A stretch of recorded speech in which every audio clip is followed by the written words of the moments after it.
গত প্রায় 2 মাসে বেশ কঠিন সময় কাটিয়েছে বাংলাদেশ।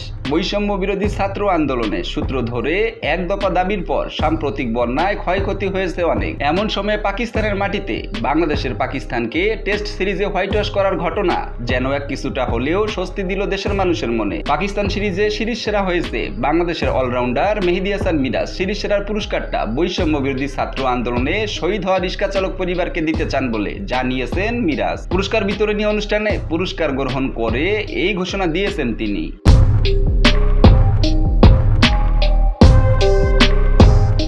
পাকিস্তান সিরিজে ব্যাটে বলে উজ্জ্বল ছিলেন মেহেদী হাসান মিরাজ। পুরো সিরিজে 155 রানের পাশাপাশি 10 উইকেট তুলে নিয়েছেন তিনি। প্রথম ম্যাচের দ্বিতীয় ইনিংসে তার 4 উইকেট এবং দ্বিতীয় ম্যাচের প্রথম ইনিংসে তার 5 উইকেট শিকার অনেক গুরুত্বপূর্ণ ছিল ম্যাচের পরিস্থিতি বিবেচনায়। এছাড়া সবচেয়ে নজরকাড়া ব্যাটিং ছিল মিরাজের। প্রথম ম্যাচে 1 ইনিংস ব্যাট করার সুযোগ পেয়ে হাঁকিয়েছিলেন 50।